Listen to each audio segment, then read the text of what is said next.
have a very scratch voice and throat, actually. It's a lot better than this morning.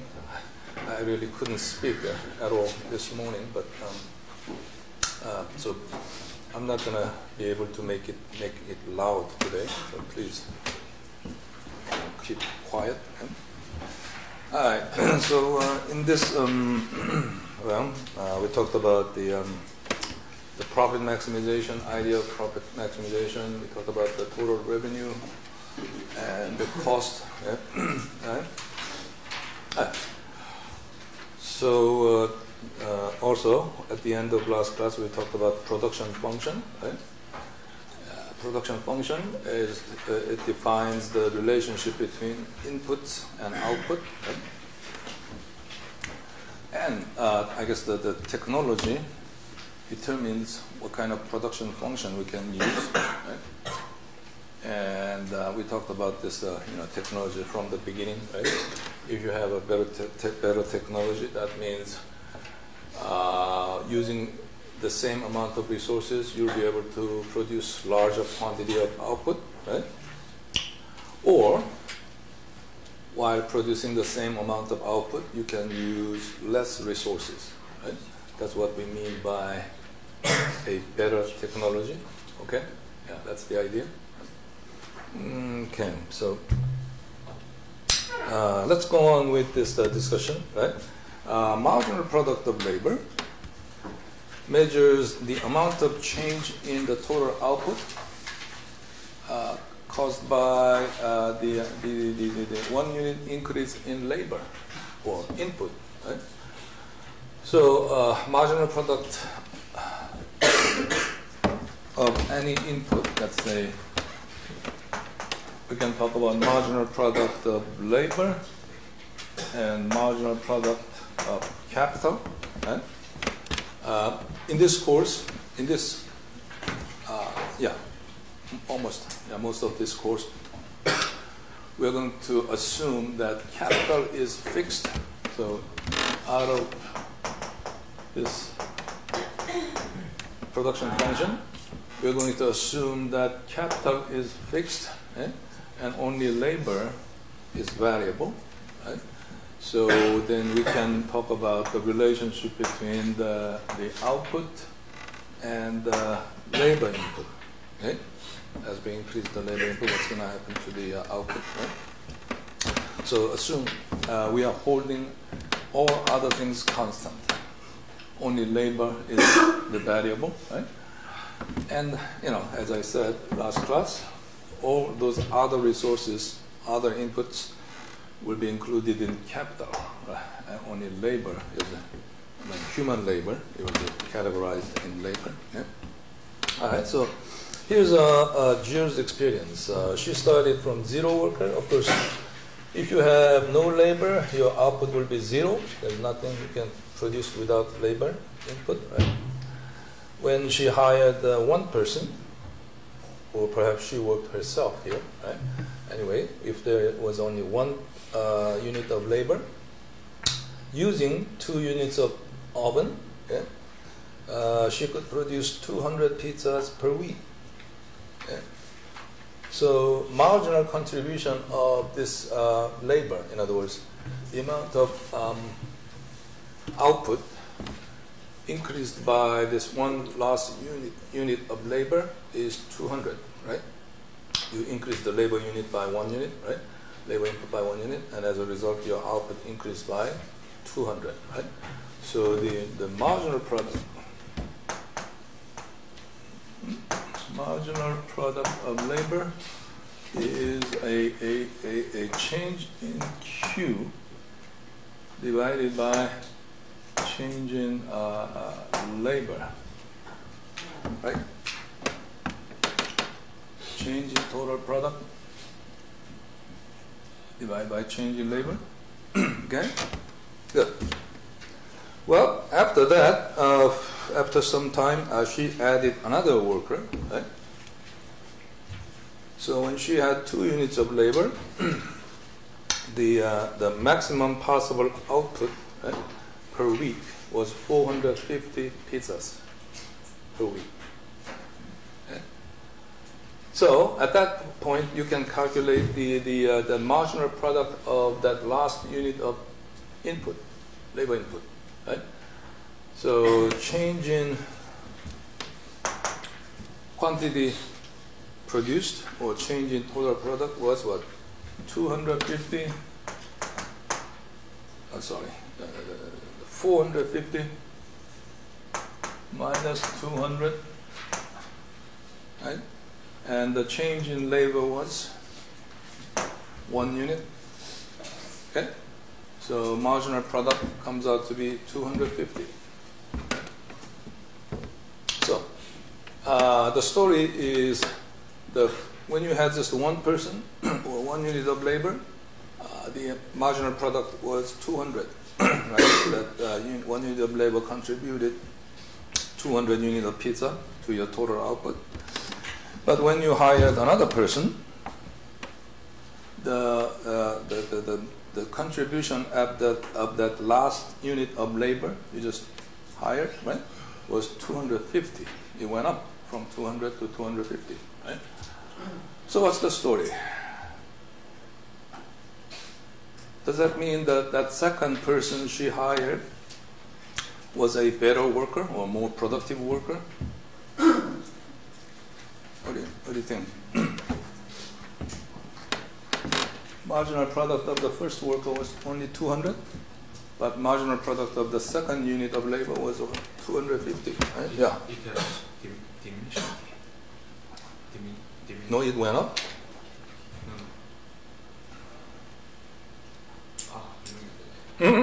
Okay. What's diminishing?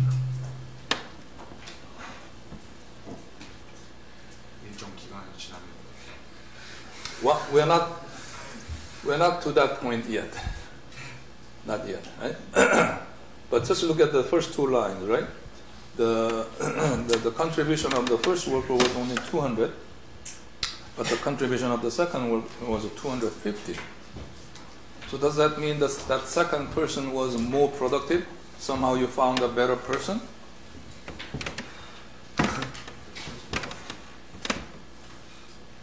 Can you do that every time?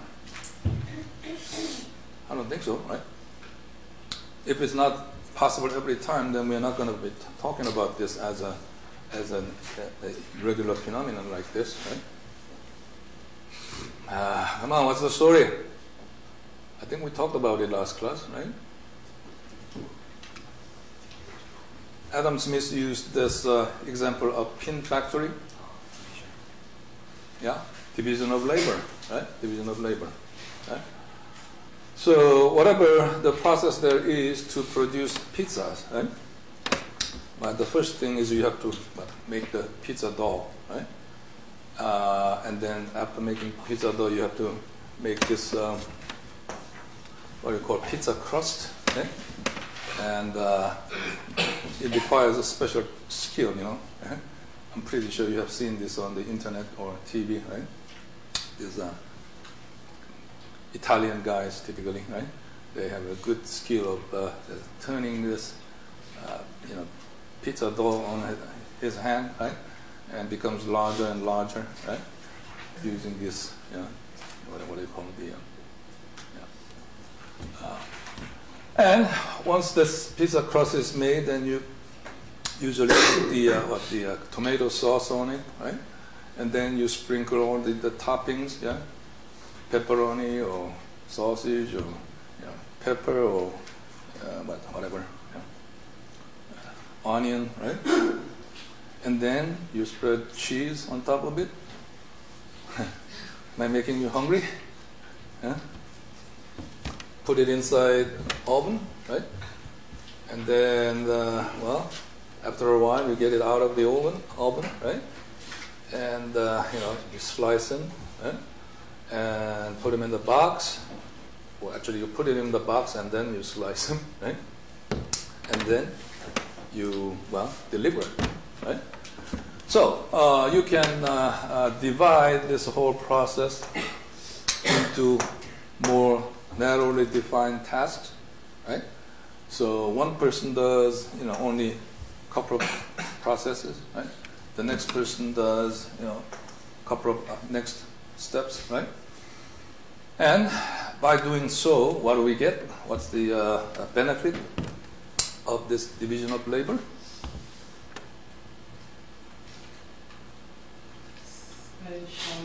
Specialization. I mean, I told you, actually, yeah, that's what our textbook says, right? But I told you Adam Smith actually separated that, distinguished between specialization and the division of labor, right? Two different things. Specialization, according to Adam Smith, means different people with different talent doing different things, right? So people with musical talent becoming, musicians, right? And so on, right? Division of labor has nothing to do with talent, right? Talent doesn't matter, right? It simply divides the long process into different steps, right? And one person does the same thing over and over, which makes you an expert, right? You develop a skill in this thing, right? And that increases productivity, yes, your productivity, right? So, as a result, the output per worker, right? Output per worker increases when you have division of labor, right? That's what we're seeing here, right?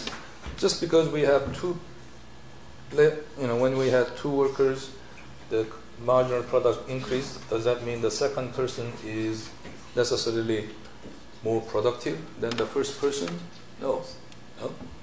It just happens because of the division of labor, right? And the total output increases, more than doubles, right?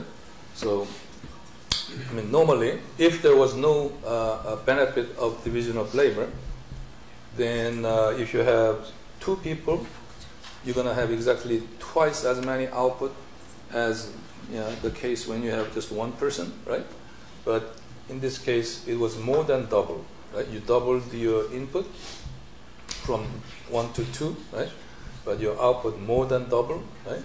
That's the case of what?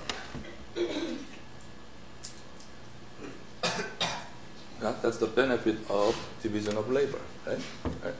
Okay, division of labor increases the productivity, right? Or increases the output per worker. Right? Okay, so that's good. That's all good and fine. So that means you need to increase the input, and you can probably get the benefit of division of labor. But as you see here from the previous table,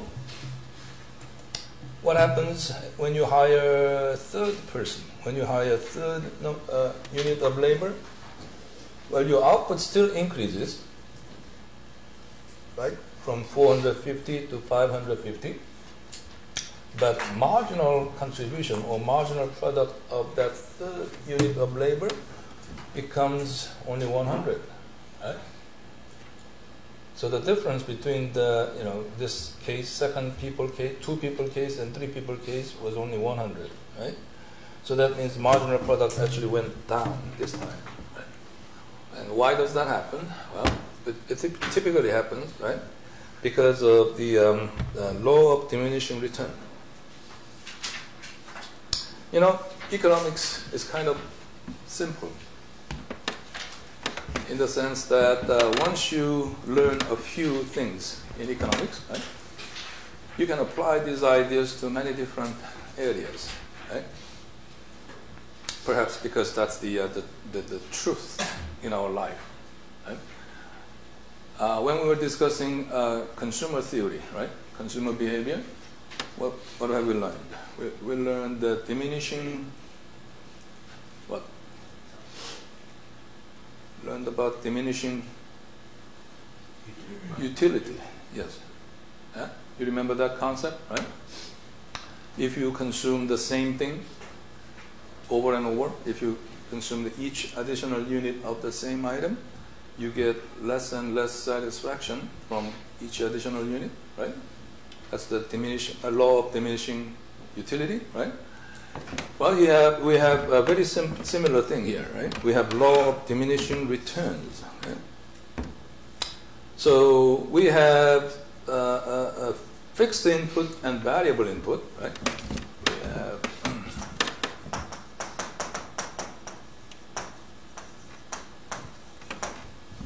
and variable inputs. The difference is when you increase your output, right? If you have to use increasing amount of input, then that input is called variable input. Or you don't have to increase that amount of it. Using the same amount of input, you can still increase your output, right? That's called the fixed input, right? So in this using this example, something like pizza dough or tomato sauce or pepperoni or cheese, right? Or box, maybe pizza boxes, right? Will they be fixed input or variable input?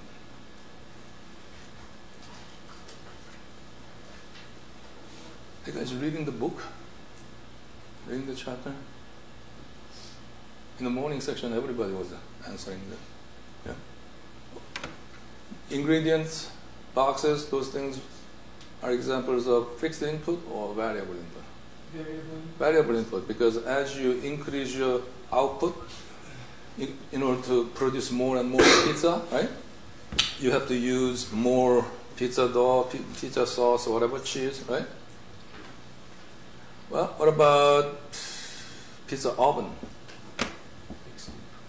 That is you can say to a certain limit, to a certain extent, or in the short run, you can say, right? It is a fixed input because using the same one or two ovens, right? You can increase your output, right? To a certain extent, right? As I said, right? I mean, in the long run, if your business grows, right? Your demand for your product increases, right? Then you may not be able to produce enough number of pizzas to meet the demand, right? With only two ovens.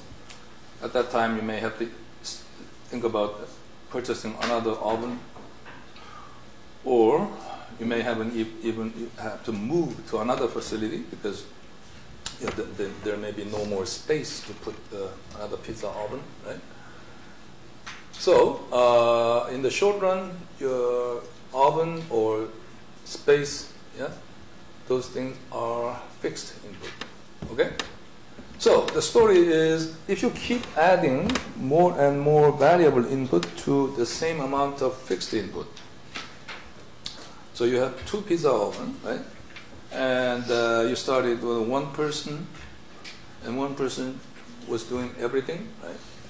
Well, you hired another person, right? So when you had two people, you had the benefit of division of labor, so the marginal product went up, right?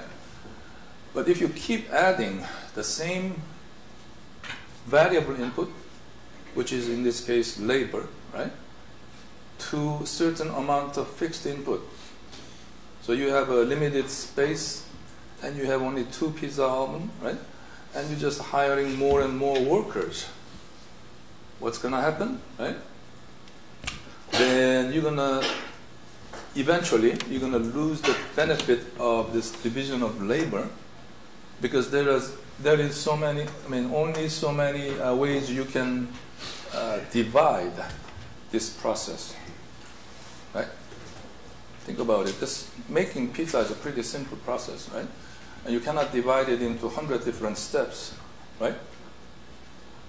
So at some point in time, if you keep adding a larger and larger amount of variable input to a fixed input, the marginal product will go down, right? Contribution of each additional unit of input will start declining. Okay? That's the idea of law of diminishing return. Okay? And that's what you're seeing in this table, right? So up to the 2 units of labor, marginal product was increasing, but after that, it decreases. Right? Actually, eventually, if you keep adding more and more, 7 worker, 8 worker, 9, 10, 11 worker, right? Then this will actually turn negative, which means instead of adding to the total output, right, you put too many people in this space or in this process, right?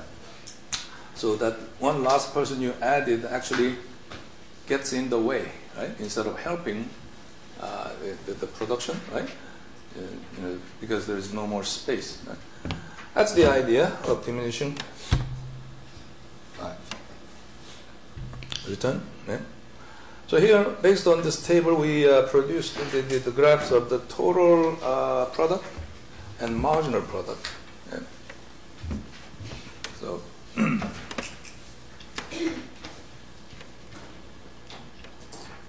typical shape of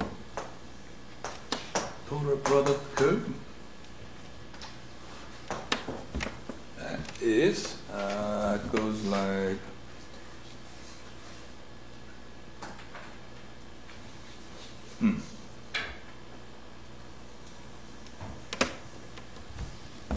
this is the typical shape of the total product, right? Which means from the zero, if you use a zero unit of labor, right? Of course, your output will be 0, right? And as we increase the labor input, right? Initially up to a certain point, yeah, your output will increase at increasing speed. In other words, the slope becomes steeper and steeper.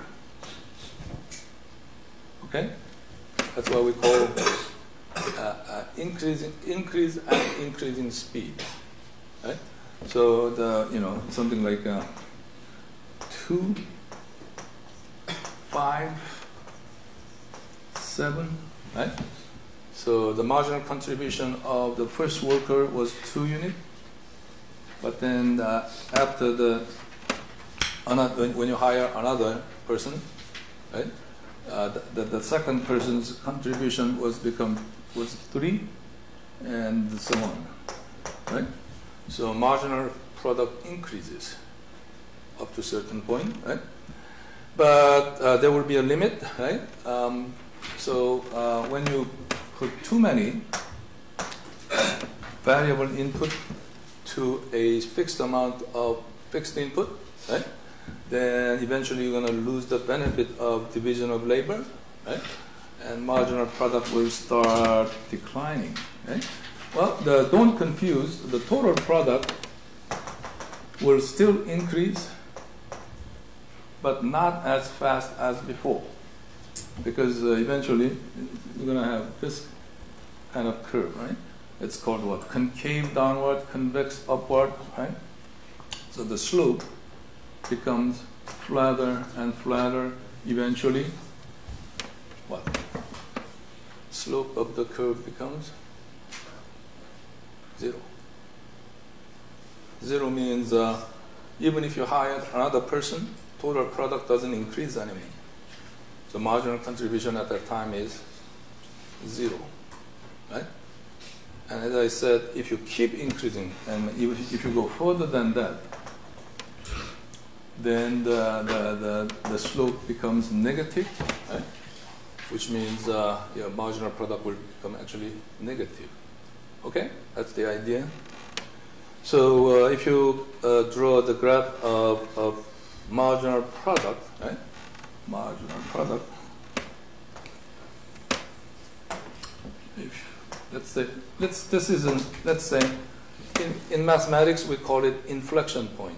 Inflection point means that's the point where a curve changes direction, right? Up to that point it goes this way, or convex downward, but after that point it goes the other way, right? Concave downward, right? So that's the point where actually the benefit of division of labor is completely lost, right? So after that point, the marginal product start decreasing. Right? Yeah.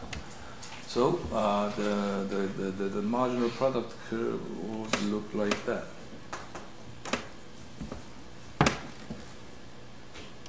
Okay.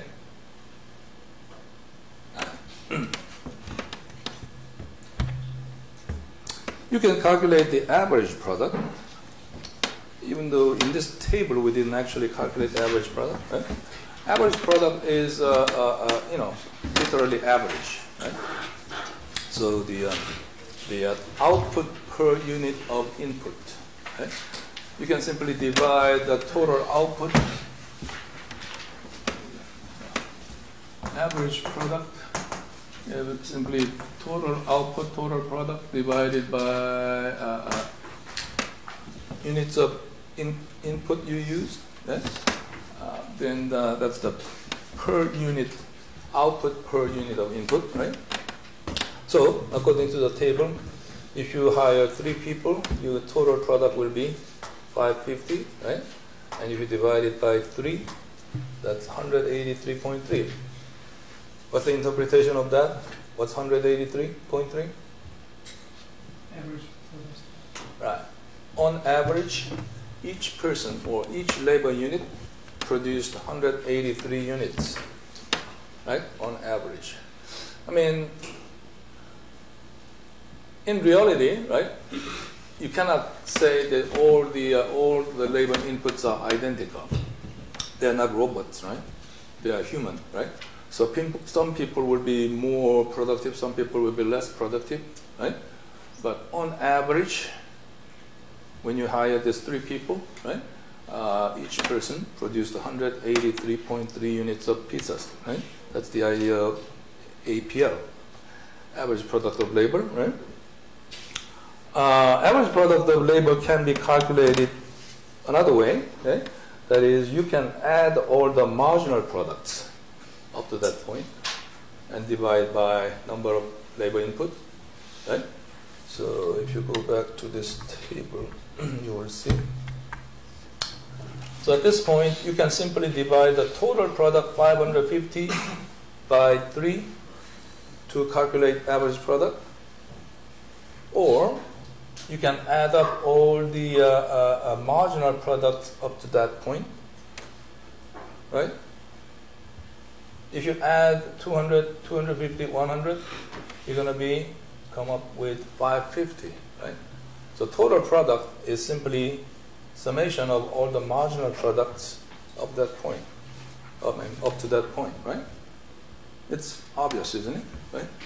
You have 3 people, right? And the first person's contribution was 200, second person was 250, third person contributed 100, right? So the total output was 550, right? So either way, you can calculate average product, right?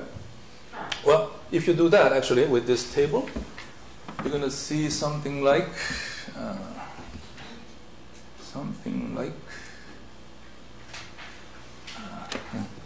in this course it is not necessary, but in the future course you will learn that there will be a tangent point. Okay? If you have a line connecting the origin to this curve, there will be a tangent point, right? And at that tangent point, what's going to happen is you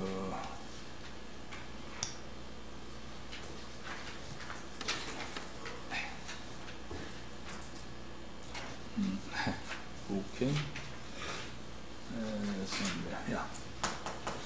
ATP, average total product.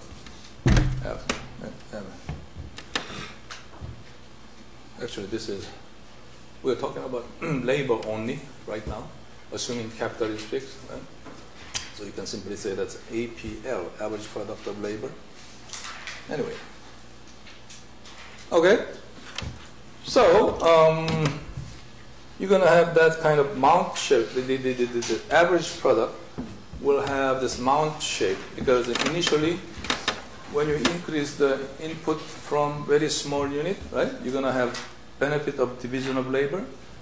So the input becomes more and more productive, but then you lose the benefit of what, division of labor, if you keep adding what more variable input to a fixed input, so it's gonna go down, right? That's the idea. Okay. All right.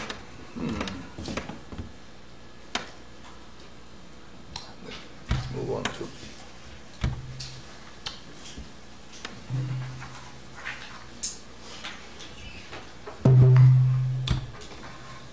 Okay, we come to an interesting observation here. When you had only 2 people, 2 units of labor, average product was 225, right?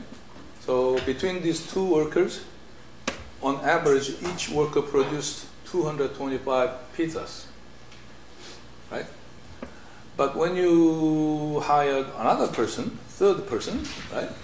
Average product becomes only 183.3. So why did that happen? Well, the ultimate reason is, as I told you, you lose the benefit of division of labor, right? But if you look at the immediate numbers, right? Look at the numbers, right?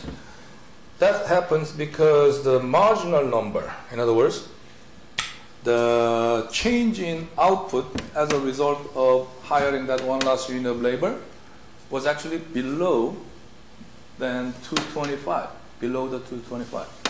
Right? So up to that point, before you hired that 3rd person, the average production was 225. You hired this one last person, that person somehow made less than 225 units of pizza. Then average will come down. Right? It's like your GPA. Right?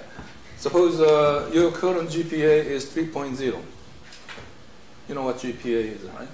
Grade point average. Your 학점, right? It's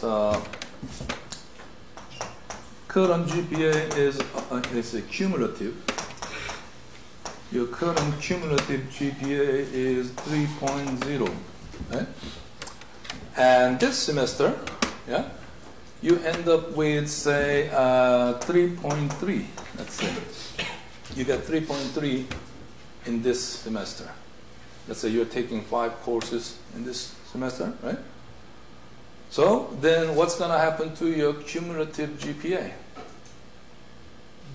It's going to go up, right? Because your marginal value, the change, the last thing you added to this average was greater than your current average, then it's going to increase the average, right? But if you do terrible this semester, right, and you got only 2.5 for this semester, what's going to happen to your average? It's going to go down, right? So that's what happens here. See, anytime your marginal value, remember this was the marginal product, and this is the average product. Yeah? Anytime your marginal value is above the average value, average goes up. Right? As soon as your marginal value is below your average, average goes down. Right? So what happens is that exact location where the marginal product curve cuts through the average product curve, right? That becomes the maximum average product point, right? Okay, that's what happens. Right? You will see in a short minute, in a few minutes, another example of that, right? Let's talk about cost. Total cost is the cost of fixed input, because we have fixed input and variable input.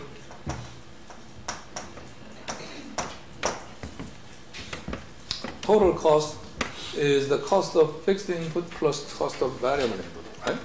So you can write down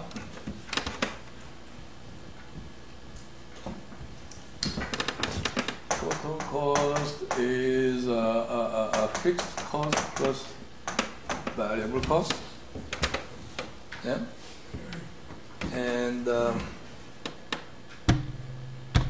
again, remember the definition, right? The fixed cost, it remains constant when you increase your output, right? Because the amount of this input you use stays the same. You don't need to increase that fixed input just to produce larger output. But variable input, right? In order to produce a larger amount of output, you have to use more and more variable input, which means variable cost will be increasing. Okay? All right. Here's the short run and long run. Is another side discussion here. In most of the business courses, like accounting or finance or even marketing, right? All those things, or management, right? They have a very simple definition of short run and long run. In most of the business courses, any time period less than 1 year is considered short run, okay? And 1 year or longer is considered long run. Very simple, right? Well, only in economics, we have very strange, peculiar definition of short run and long run, right? Short run and long run in economics have nothing to do with time length, like 1 year, right? But the fact that whether there is any fixed input or not. So, going back to the production function like this, yeah? We have many inputs, right? And out of all those inputs, is there any fixed input?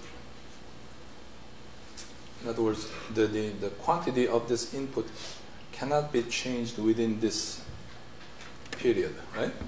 Then we call it a short run. If you can change everything, yeah? In other words, if there is no fixed input, everything is variable, right? Then we call it long run. Right? So let's think, to use an example, let's say Boeing 787, Boeing 787. Have you seen this anywhere? Well, if you watch TV these days, Korean Air is advertising that they're going to finally have this Boeing 787 Dreamliner, right? I'm not sure. I don't think they have it yet, but I guess it is scheduled to be delivered within maybe a month or two, right? So they are advertising, right? And it's a huge and the most, I guess, modern airplane, right? Made by Boeing, right? And actually this is produced in Charleston, South Carolina. Right? Well, actually, Boeing 787 is produced all over the world. The wing is very strange. The wing is this curve shape. Right? These wings are produced in Japan. Right? I think the whole fuselage, I think the fuselage is produced in the United States, but a lot of parts are produced in Germany, right? Many other locations all over the world, okay? And the final assembly is made in the Charleston, South Carolina. Right? And about 10 years ago, Boeing started building this South Carolina facility, right? So if you have United States like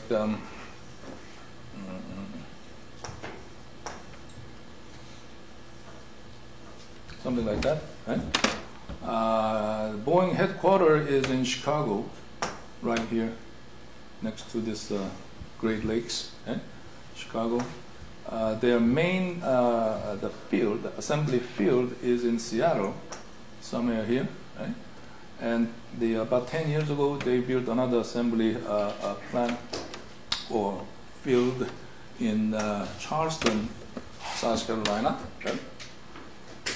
And it took about, I think, about 5 years, right, to complete this facility, right? Starting from the planning and selection of the location, and until they finally start producing the 787 from this facility. Took about 5 years, right? So this 5 years is a short run to Boeing, okay? Because they could have changed any other input, maybe change the labor or whatever, right? But at least one input, which is this assembly plant or assembly facility, right, was fixed. Right? And it took more than 5 years to complete this assembly facility, right? So let's say this Boeing 787 becomes very successful, and they get many orders, right? So they want to increase their production capacity, right? So they decided to build another assembly plant, right? It'll probably take another 5 years, right?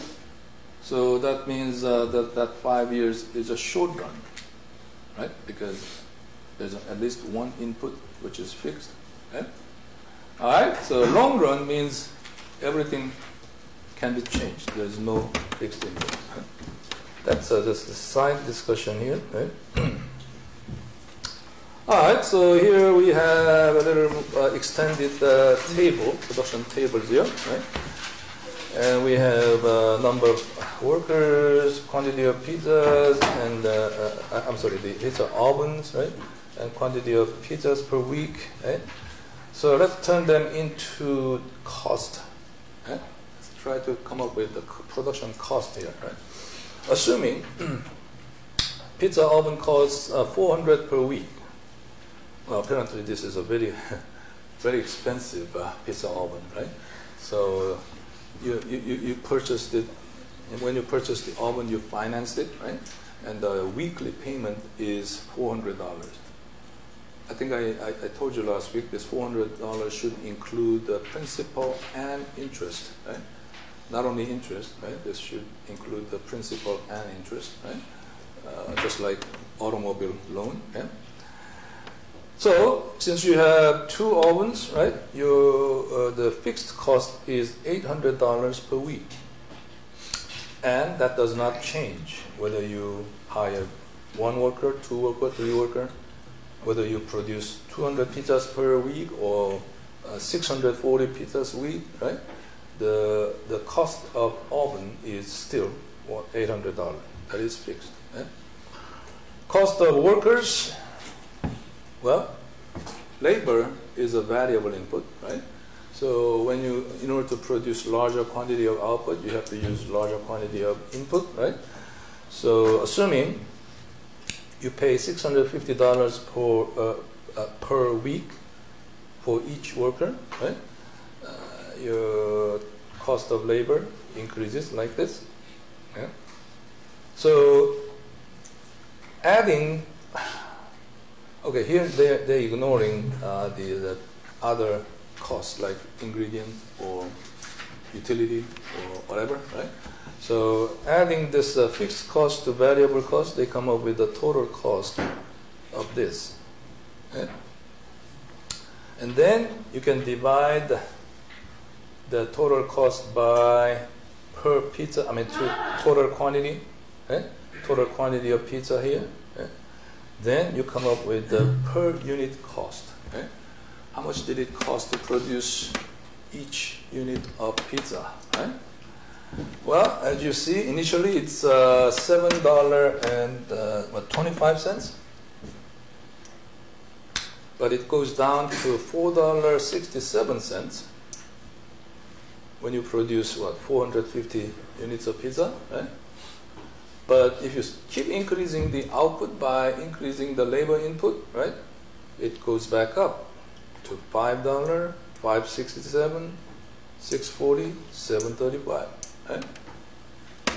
All right, so here we can draw the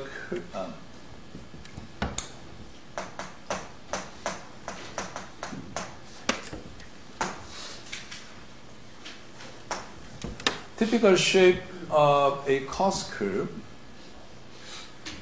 total cost in dollars, right? And you put quantity here. Typical shape of cost curve goes like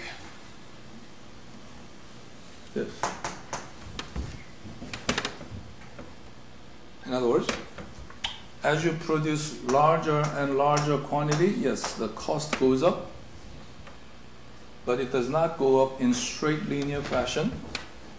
It has this kind of curvature, right? So what that means is up to a certain point, inflection point, right? The curve is actually, it doesn't start from zero. It starts from fixed cost, because even if you produce 0 unit of output, but there's still a fixed cost, right? Once you purchase the oven, even if you don't produce any output, you still have to pay for the oven, right? So there is fixed cost. And then as you produce larger and larger output, right, the cost goes up. Yeah?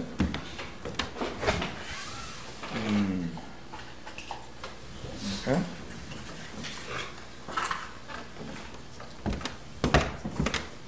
Okay.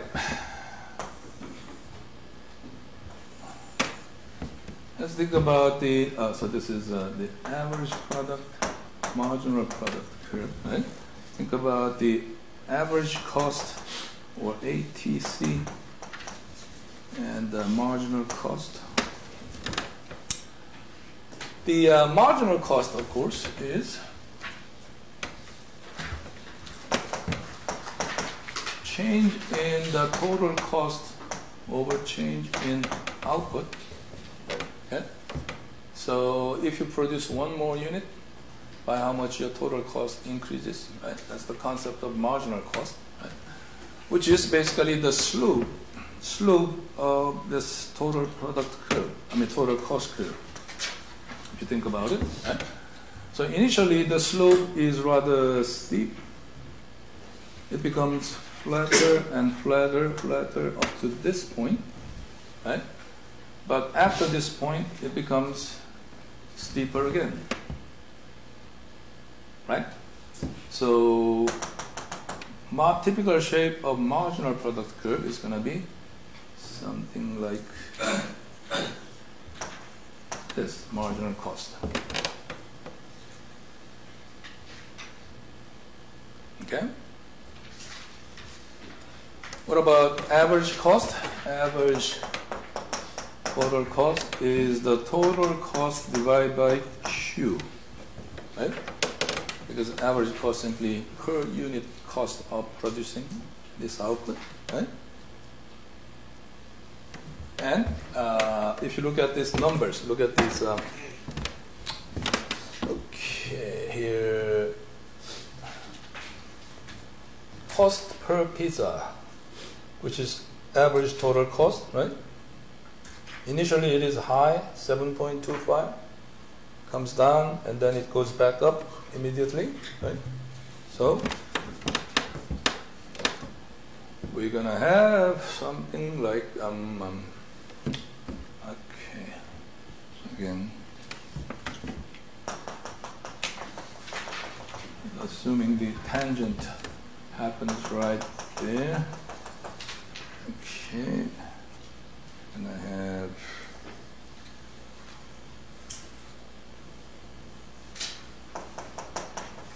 ATC, average total cost, right? If you want, you can think about why this happens. The minimum ATC happens at the tangent point. I'm pretty sure you can, if you think maybe a couple of minutes, right?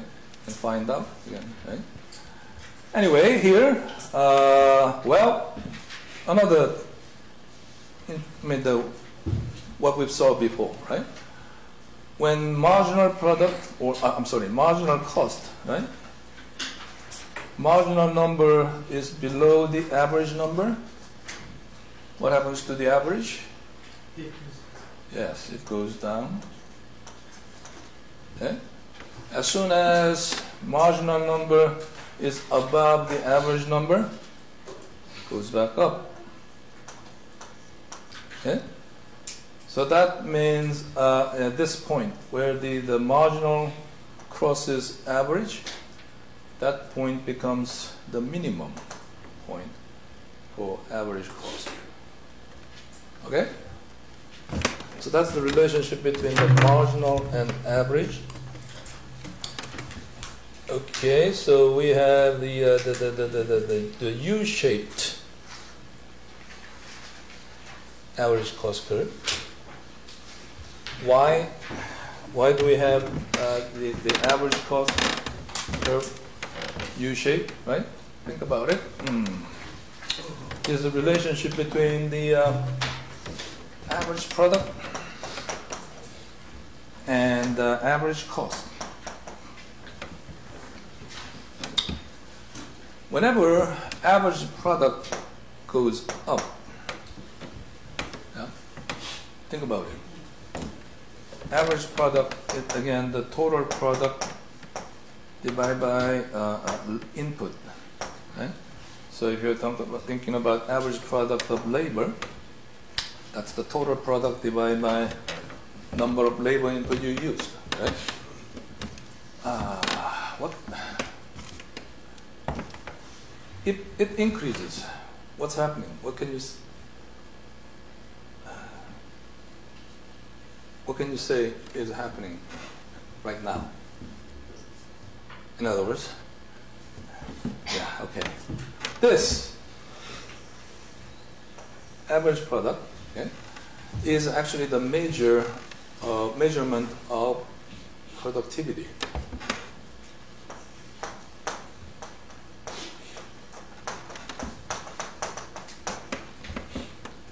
When we say productivity is high or productivity is low, productivity is increasing, productivity is going down, well, how do we measure, or based on what are we talking about that change? This is exactly how we measure. Average product is the measurement of productivity, and this is how you calculate productivity, right? You divide the total output in the entire nation, right? If you want to calculate the productivity of Korean workers, right, then you're going to divide the GDP of Korea divided by total labor units, right, in Korean economy, right, total labor unit, right. That's going to give you the productivity of Korean workers, right. Well, or you can do it by industry or for your company or whatever, your department, right. If you want to calculate the productivity in your department, you can divide the total output produced by your department divided by total labor units, right? Again, labor units are measured by man hour, right? You have to multiply number of workers times how many hours workers work, right? Okay, so increasing average product means your inputs are becoming more and more productive. In other words, each of unit, your input unit, is producing larger amount of output. Right? Then, what's going to happen to your average cost? Again, average cost is total cost divided by number of output, right? Unit of output, right? In other words, that's the per unit cost. How much it costs to produce each unit on average, right? So if your inputs are becoming more and more productive, what's going to happen to your average cost?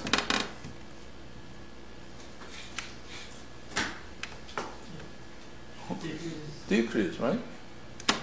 Again, if your inputs are becoming more and more productive, right? Then what that means is in order to produce certain amount of output, your production goal, right? You can use less amount of input because each input contributes larger amount to the total output, right? So that means your total cost will, your average cost will go down, right? Total cost divided by number of units of output. It will cost less to produce each unit if your input is more productive, right? So we have this relationship. Whenever average product goes up, average cost goes down. Whenever average product goes down, if your inputs become less efficient or less productive, then in order to produce same amount of output, you have to use more inputs, right? Because each input is contributing less amount, right? So your average cost will increase, right? That's the relationship between average product and average cost, right? And you see that relationship exactly right here, right? Very clear, right? Okay. I should have. Okay, that's fine. Yeah. I should have put this here and this graph here typically, right? But I think this still makes sense, right? Compare the marginal product curve and marginal cost curve. What do you see? That's the opposite, right? If you flip this marginal cost curve, right, you're going to get exact marginal product curve. Okay? And if you flip the average product curve, then you're going to get average cost curve. Yeah? Because they are opposite. They move in opposite direction. Right?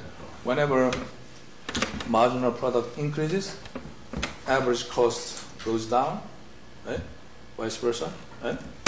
What about the total product and total cost?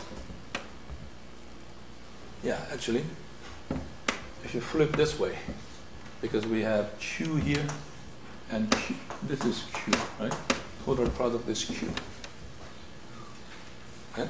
So if you flip it this way, but you're going to get exactly that shape.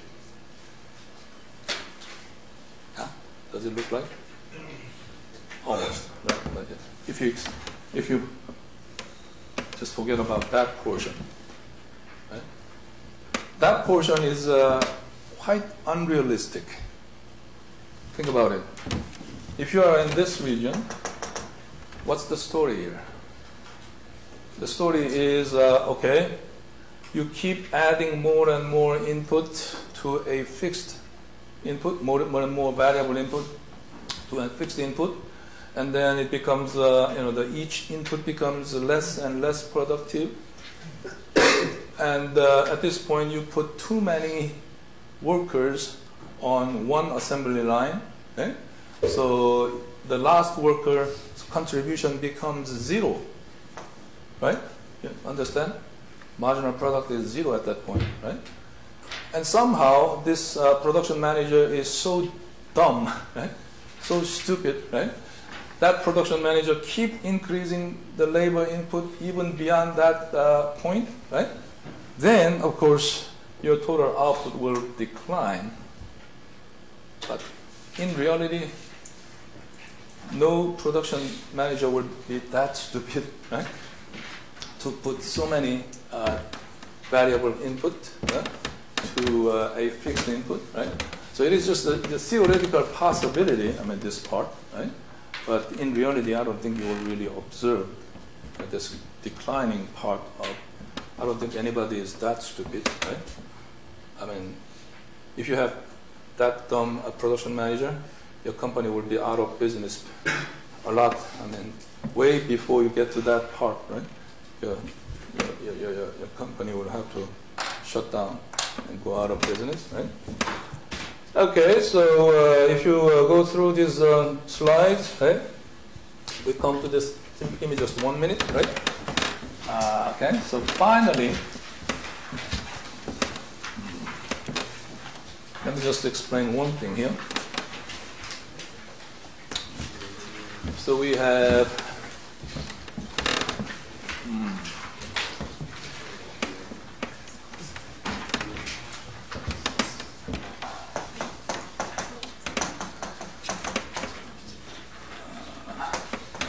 okay, we have that relationship. Okay, now we divide it by Q, which is ATC, right? And if you divide it by Q, right? So what that means is average total cost becomes average fixed cost plus average variable cost, right? Yeah. So we're gonna have first of all, let's think about this average fixed cost. What's going to be the shape of AFC? Well, it's the fixed cost divided by Q, right? So fixed cost is fixed. It doesn't change. But your output increases as you go on, right? So think about this, yeah? So you start from a certain amount, say $800, but as you produce more and more pizza, right, it's going to come down one way, right? It's going to continue to come down because you're dividing the same amount by increasing quantity, right? So the AFC just keeps going down. Right? Yeah, let's say right now you spend $800 per week for pizza oven, and you're producing 1 unit of pizza per week. What's the AFC, average fixed cost? That's $800, right? But as soon as you produce another pizza, 2 pizzas per week, AFC drops to 400. Okay? So initially it drops very quickly. Actually it goes down like this. Yeah. Initially it drops very quickly and it keeps going down, it keeps approaching zero, or this horizontal. Yeah. Well, and then well, we're gonna have something like marginal cost, as we know, right? And you're gonna have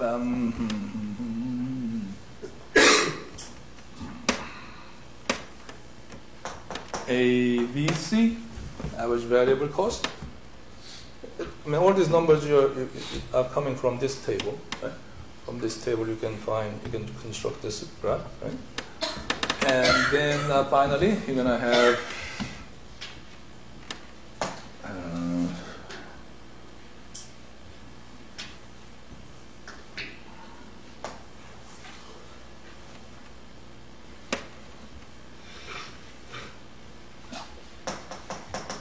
ATC. Yeah? What I'm trying to point out here is what will be the gap between ATC and ABC? What should be the difference between average total cost and average variable cost? Average fixed cost. Average fixed cost, because we have this relationship, right? Average total cost is AFC plus ABC, right? So the difference between ATC and ABC is AFC, right? So what that means is, at this point, this distance should be equal to this distance. Remember, this is AFC, average fixed cost, right? And this distance must be equal to this distance, right? So as you produce larger and larger quantity of output, the gap between ATC and ABC becomes narrower and narrower. Eventually, it becomes almost zero. Huh? In other words, after spending $800 to purchase your oven, right? If you produce just one pizza, then AFC is very high. Of course, $800 on average, right? But as you produce more and more pizzas, suppose you're producing right now 20,000 pizzas per week, right? Then, of course, your variable cost will be a lot, right? Compared to that variable cost, your fixed cost, $800, will be pretty unimportant, right? It's going to be 800 divided by 20,000, which will be what, about 3 cents, something like that, right? So if the pizza price is $10, right? Initially, your fixed cost is a lot higher than your, $10 pizza price, right? But eventually, it becomes extremely small portion of your total cost, right?